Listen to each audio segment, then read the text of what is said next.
പിതാവായ ദൈവത്തിന് മഹത്വം ഉണ്ടാവട്ടെ. ഈശോയ്ക്കും അമ്മ മാതാവിനും പരിശുദ്ധാത്മാവിനും ഒരായിരം നന്ദി. ഇതെൻ്റെ ഈ അൾത്താരയിലെ 4ാമത്തെ സാക്ഷ്യമാണ്. എൻ്റെ പേര് മെർലിൻ. ഞാൻ കോഴിക്കോട് ജില്ലയിൽ നിന്ന് വരുന്നു. ഞാൻ 2018 ഡിസംബർ 24-ാം തീയതിയാണ് ഉടമ്പടി എടുത്തത്. ഇതെൻ്റെ മോന് വേണ്ടിയുള്ള 2ാമത്തെ സാക്ഷ്യമാണ്. ഞാൻ 14 തവണ എൻ്റെ ഉടമ്പടി പുതുക്കിയിട്ടുണ്ട്. എൻ്റെ കൂടെ നിൽക്കുന്ന എൻ്റെ മകനാണ്. മകൻ്റെ പേര് നദാനിയൽ എന്നാണ്. ഇതെൻ്റെ ഹസ്ബൻഡാണ് ബോബി. എൻ്റെ മോന് ഉണ്ടായി കഴിഞ്ഞപ്പം OAE ടെസ്റ്റ് നടത്തിയിരുന്നു. OAE ടെസ്റ്റ് ഹിയറിങ്ങിനുള്ള ടെസ്റ്റായിരുന്നു. അത് 3 വട്ടം നടത്തിയപ്പോഴും റെഫറായി. പ്രത്യേകിച്ച് ഒരു ഇമ്പ്രൂവ്മെൻറ്റോ കേൾവി ഇല്ല എന്നാണ് പോലെയാണ് വന്നത്. അപ്പം അതിൻ്റെ ഒരു അഡ്വാൻസ് ടെസ്റ്റായിരുന്നു. ബെറ ടെസ്റ്റ് ചെയ്യാൻ പറഞ്ഞിരുന്നു. എന്താണ് കാരണമെന്നറിയാനും കേൾവി ഒട്ടും ഇല്ലേ എന്നറിയാൻ വേണ്ടിയായിരുന്നു.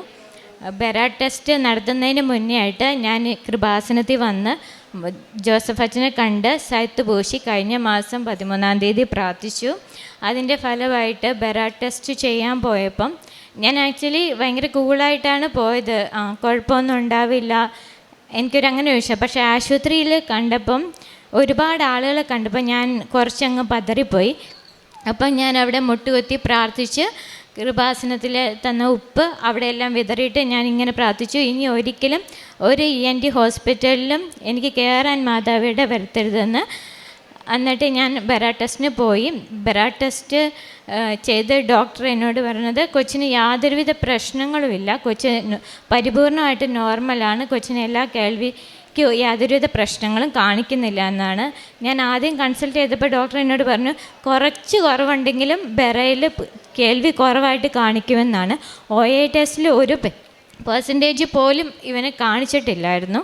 ഞാൻ അവിടെ നിന്ന സമയത്ത് കൃപാസനത്തിലെ കുറച്ച് കാശ് രൂപ ഞാൻ മേടിച്ചുകൊണ്ട് പോയിട്ടുണ്ടായിരുന്നു. അതുപോലെ തന്നെ പ്രാർത്ഥന ഞാൻ പ്രിൻ്റ് എടുത്തുകൊണ്ട് പോയിട്ടുണ്ടായിരുന്നു. പത്രം എൻ്റെ കയ്യിൽ താഴെ ആയിരുന്നുകൊണ്ട് എനിക്ക് എടുക്കാൻ പറ്റിയില്ല. അപ്പം ഞാൻ അവിടെ ഇതുപോലെ ഇവനെപ്പോലെ ബെറ ചെയ്യാൻ വന്ന കുറച്ച് പേർക്ക് കൃപാസനത്തിൻ്റെ കാശ് രൂപം അതുപോലെ തന്നെ ആ പ്രാർത്ഥനയും കൊടുത്തു. 2ാമത്തെ എൻ്റെ സാക്ഷ്യം എന്ന് പറഞ്ഞാൽ എൻ്റെ മോന് ഞങ്ങൾ ജർമ്മനിയിലാണ്. അപ്പം മോന് ജർമ്മൻ വിസയ്ക്ക് വെച്ചിട്ടുണ്ടായിരുന്നു. അപ്പോൾ ജർമ്മൻ വിസ കുറച്ച് ഡിലേ ആയി. 60 ദിവസമായിട്ടും അവന് പ്രോസസ്സിങ് ആവുന്നില്ല. അപ്പോൾ ഞാൻ സാധാരണ രോഗികൾക്കാണെങ്കിൽ പൈസ കൊടുക്കുക അങ്ങനെയൊക്കെയാണ് ഞാൻ കൂടുതലും ചെയ്യാറ് ജർമ്മനി പോയ പിന്നെ. അപ്പോൾ ഞാൻ ഭക്ഷണം ഉണ്ടാക്കി കൊടുക്കാൻ വേണ്ടി ഹോസ്പിറ്റലിൽ പോയി. അപ്പോൾ ഹോസ്പിറ്റലിൽ പോയപ്പം സാധാരണ നമ്മൾ എന്തെങ്കിലും നിയോഗം നടക്കട്ടെ, ഇത് കഴിയുമ്പോൾ എൻ്റെ നിയോഗം നടക്കും എന്നുള്ള രീതിയിൽ പ്രാർത്ഥിച്ച് കൊടുക്കും. അതിന് പകരം ഞാൻ ചെയ്തു, നടന്നാലും നടന്നില്ലേ ഇത് ഞാൻ ദൈവസ്നേഹത്തെ പ്രതി ചെയ്യുന്നു എന്ന് പറഞ്ഞ് ഞാൻ കൊടുത്തിട്ട് തിരിച്ച് വീട്ടിലേക്ക് പോന്നു. വീട്ടിൽ ചെന്നപ്പോൾ ഞാൻ ഭക്ഷണം കൊടുക്കാൻ ഏത് സമയത്താണോ വീട്ടിൽ നിന്ന് ഇറങ്ങിയത് ആ സമയത്ത് ജർമ്മനിയിൽ ഇവൻ്റെ വിസ അപ്രൂവായി. ഇതാണ് എൻ്റെ 2ാമത്തെ സാക്ഷ്യം. ഇതിനു മുന്നേ ഞാൻ സാക്ഷ്യം പറഞ്ഞെങ്കിൽ എൻ്റെ ഹസ്ബൻഡ് അടുത്തുണ്ടായിരുന്നില്ല. എൻ്റെ ഹസ്ബൻഡിന് ഇവിടെ പ്രാർത്ഥിച്ചിട്ടാണ് ജർമ്മനിയിൽ ജോലി ലഭിച്ചത്. അത് ഞാൻ ഈ അവസരത്തിൽ മാതാവിനോടും തിരുക്കുമാരനോടും നന്ദി പറയാണ്. അതുപോലെ തന്നെ എൻ്റെ മകനെ എനിക്ക് ലഭിച്ചപ്പോൾ നോർമൽ ഡെലിവറി ആവണമെന്ന് ഞാൻ പ്രാർത്ഥിച്ചിരുന്നു. എനിക്ക് നോർമൽ ഡെലിവറിയിൽ തന്നെ അത് മാതാവിയുടെ പ്രത്യക്ഷപ്പെട്ട സമയത്താണ് എനിക്ക് എൻ്റെ കുഞ്ഞുണ്ടായത്. ഇത്രയധികം അനുഗ്രഹം തന്ന അമ്മ മാതാവിനും തിരുക്കുമാരനും പരിശുദ്ധാത്മാവിനും അത് പിതാവായ ദൈവത്തിനും ഞാൻ 1000 നന്ദി പറയുന്നു. ഞാൻ എൻ്റെ പ്രേക്ഷിത പ്രവർത്തനം എന്ന് പറഞ്ഞാൽ ഞാൻ കഴിഞ്ഞ മാസം 5 കെട്ട് പത്രമാണ് മേടിക്കുക. സാധാരണ ഞാൻ പത്രം എല്ലാ അന്യജാതി മതസ്ഥർക്കും അറിയാത്തവർക്കും കൊടുക്കും. ഇപ്രാവശ്യം ഞാൻ പ്രാർത്ഥിച്ചത് ഇങ്ങനെയാണ്, അറിഞ്ഞവർക്കും അതിലേക്ക് കുറച്ചും കൂടി ആഴപ്പെടാൻ താല്പര്യമുള്ളവർക്കുമായിട്ട് ഞാൻ ഈ പത്രം കൊടുക്കുന്നു. അറിഞ്ഞവർക്കും അറിയപ്പെടാത്തവർക്കും അന്യജാതി മതസ്ഥർക്കും ഞാൻ എൻ്റെ ഈ പത്രം കൊടുത്തു.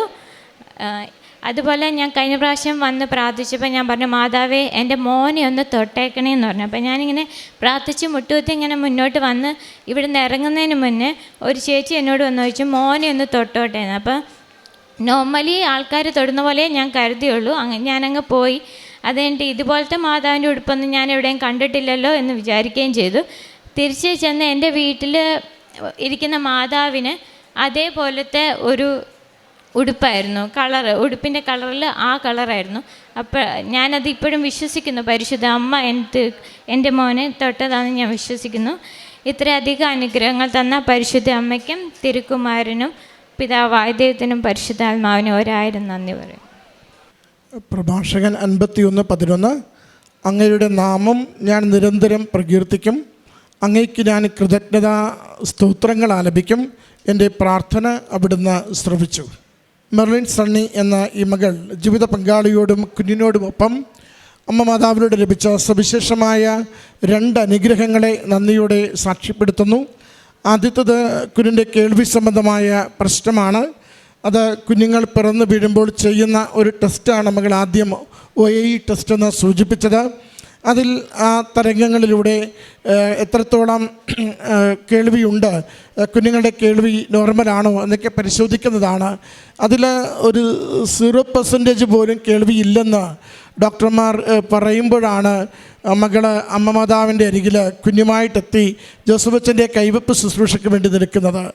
ഇവിടെ നമ്മൾ അമ്മയുടെ അരികിൽ ഈ പ്രത്യക്ഷപ്പെട്ട അൾത്താരയിൽ ജീവിതത്തിൻ്റെ ഏത് ദുരിത വിഷയവുമായി അമ്മ സഹായിക്കണം, ഈശോ അനുഗ്രഹിക്കണം എന്ന പ്രാർത്ഥനയോടുകൂടി അച്ഛൻ്റെ ആ കൈവെപ്പ് ശുശ്രൂഷയ്ക്ക് വേണ്ടി നമ്മുടെ നിയോഗത്തെ കൊടുക്കുമ്പോൾ അത്ഭുതകരമായ പരിവർത്തനവും മാറ്റവും സൗഖ്യവും അനുഭവപ്പെടുന്നത് ഓരോ ദിവസവും നമുക്ക് കാണുവാനായിട്ട് സാധിക്കും. മകൾ പറയുന്നുണ്ട്, ഞാൻ അതിനേലും ഡീപ്പായിട്ടുള്ള കൂടുതൽ ഗൗരവമുള്ള ഒരു പരിശോധന ബെറാ ടെസ്റ്റിന് വേണ്ടി ചെല്ലുമ്പോൾ എനിക്കത് ഒട്ടുമൊരു പേടിയല്ല, എൻ്റെ കുഞ്ഞിനെക്കുറിച്ച് എനിക്ക് ഒട്ടും ആകുലതയല്ല, മറിച്ച് അമ്മയുടെ പ്രത്യക്ഷീണത്തിന് സാക്ഷിയാകുവാൻ ഈശോ അനുഗ്രഹിക്കുന്നു എന്നൊരു സന്തോഷവും തൃപ്തിയുമാണ് എൻ്റെ ഉള്ളിൽ ഉണ്ടായിരുന്നത്. ഞാൻ അതുകൊണ്ട് ഒരല്പം പോലും പാനിക്കായി ഞാൻ ആ ടെസ്റ്റിനെ സമീപിച്ചിട്ടില്ല. എൻ്റെ കുഞ്ഞിനെ പരിശോധന കഴിയുമ്പോൾ ഒരു അല്പം പോലും കേൾവിക്കുറവില്ല എന്ന റിസൾട്ടാണ് ലഭിച്ചതും. പ്രിയമുള്ളവരെ, ഒരു നിമിഷം മതി ദൈവത്തിൻ്റെ ജീവിതത്തിൻ്റെ അവസ്ഥ മാറ്റി തരുവാൻ. ഈശോയുടെ അരികിലേക്ക് നിങ്ങൾ ശരണപ്പെട്ടാണ് വിഷയം കൊടുക്കുന്നതെങ്കിൽ ഈശോ സമയച്ചുരുക്കത്തിൻ്റെ അമ്മയുടെ പ്രത്യക്ഷീകരണത്തിൻ്റെ കൃപയാൽ സമയഘടികാരം നെഞ്ചിൽ ചാർത്തിയ അമ്മയുടെ സമയത്തിനുമേലുള്ള അധികാരത്തെ അംഗീകരിച്ചുകൊണ്ട് നമ്മുടെ ജീവിത വിഷയങ്ങൾക്ക് വേഗത്തിൽ നമുക്ക് പരിഹാരം നൽകും. മകൾ അതുപോലെ തന്നെ സൂചിപ്പിച്ചു, ഉടമ്പടി എടുക്കുമ്പോൾ മറ്റുള്ളവർക്ക് സാമ്പത്തികമായ സഹായം ഞാൻ ചെയ്ത കാരുണ്യ പ്രവൃത്തികൾ ചെയ്യുന്നുണ്ടായിരുന്നു. കുഞ്ഞിൻ്റെ വിസയ്ക്ക് വേണ്ടി വെച്ചിട്ട് എങ്കിൽ ഇത്ര കൂടി ക്ലേശമുള്ളത്, എൻ്റെ ഇൻവോൾവ്മെൻ്റ് ഉള്ളത് ഭക്ഷണം തയ്യാറാക്കി പാവത്തുങ്ങൾക്ക് കൊടുക്കുന്നതാണല്ലോ, അത് കൊടുക്കാമെന്ന് കരുതി തീരുമാനിച്ച് ഭക്ഷണം തയ്യാറാക്കി ഞാൻ മറ്റുള്ളവർക്ക് കൊണ്ടുപോയി കൊടുത്തപ്പോൾ ആ ദൈവസ്നേഹത്തോടു കൂടി വിസ കിട്ടണമെന്നല്ല എൻ്റെ ആഗ്രഹവും എൻ്റെ ആവശ്യവും. ദൈവസ്നേഹത്തോടു കൂടി ഉടമ്പടി കൂടുതൽ നന്നായി ജീവിക്കുന്നതിന് ആ കാരുണ്യ പ്രവൃത്തി ചെയ്തപ്പോൾ മകൾ തിരിച്ചറിയുന്നുണ്ട്, എപ്പോഴാണോ ഭക്ഷണം തയ്യാറാക്കി വീട്ടിൽ നിന്ന് ഇറങ്ങിയത് അതേ സമയം മകളുടെ വിസ അവിടെ തയ്യാറായി അത് അനുവദിച്ച് കിട്ടിയെന്ന്. പ്രിയമുള്ളവരെ, ഉടമ്പടിയിൽ എപ്പോഴും നമ്മൾ ചെയ്യുന്ന പ്രവൃത്തികളോട് നിരന്തരം കമ്മ്യൂണിക്കേറ്റ് ചെയ്യുന്ന അല്ലെങ്കിൽ പ്രതികരിക്കുന്ന, അതനുസരിച്ച് സഹായിക്കുന്ന ദൈവത്തെ കാണാൻ പറ്റും. മകള് ഒരു കുഞ്ഞിന് വേണ്ടി ആഗ്രഹിച്ച് മാതാവിൻ്റെ നടയിൽ നിയോഗം വെച്ച് ജീവിതം മുന്നോട്ട് പോകുമ്പോൾ അവൾ സാക്ഷ്യപ്പെടുത്തുന്നുണ്ട്, മാതാവിൻ്റെ പ്രത്യക്ഷീകരണ സമയത്ത് അമ്മ എനിക്ക് കുഞ്ഞിനെ നൽകി അനുഗ്രഹിച്ചുവെന്ന്. ഓരോന്നും ബന്ധമുള്ളതാണ്. ഞാൻ എൻ്റെ അമ്മ മാതാവിൽ മറ്റെന്തിനേക്കാളും ശരണപ്പെട്ടുകൊണ്ട് എൻ്റെ ജീവിതത്തെ അമ്മ സഹായിച്ചാൽ ഏതൊരു ക്ലേശവും ഏതൊരു ഇപ്പോഴത്തെ വിഷയവും മാറുമെന്ന് ഞാൻ കരുതുമ്പോൾ എൻ്റെ അമ്മ എൻ്റെ അരികിൽ വന്നുകൊണ്ട് ഈശോയുടെ അനുഗ്രഹം യാതൊരു കുറവുമില്ലാതെ നൽകി നമ്മുടെ ജീവിതത്തെ കൃപയുടെയും അനുഗ്രഹത്തിൻ്റെയും നിറവിലേക്ക് നയിക്കുന്നു. അതിൻ്റെ സാക്ഷ്യങ്ങളാണ് ഈ മകൾ ഈ അൾത്താരയിൽ പങ്കുവെച്ചത്. ഉടമ്പടി നമുക്ക് ഉറപ്പായി വിശ്വസ്തയോടെ ജീവിക്കാം. ഈശോയുടെ അനുഗ്രഹത്തിന് ഒരു കുറവും ഒരിക്കലും ഉണ്ടാവില്ല. ഈ കുടുംബത്തിൽ ലഭിച്ച അനുഗ്രഹങ്ങൾക്ക് നന്ദി പറഞ്ഞ് കരങ്ങളടിച്ച് ഈ സാക്ഷ്യം നമുക്ക് സമർപ്പിക്കാം. അത്യപൂർവ ദൈവാനുഭവങ്ങൾ ഇനി നിങ്ങൾക്കും സ്വന്തം. ഈ യൂട്യൂബ് ചാനൽ ഇതുവരെ സബ്സ്ക്രൈബ് ചെയ്തിട്ടില്ലെങ്കിൽ ഇപ്പോൾ തന്നെ സബ്സ്ക്രൈബ് ചെയ്യുക. ഈ വീഡിയോ ഇപ്പോൾ തന്നെ നിങ്ങളുടെ സുഹൃത്തുക്കൾക്ക് ഷെയർ ചെയ്തുകൊണ്ട് കർത്താവിൻ്റെ പ്രേക്ഷിതരാകുക.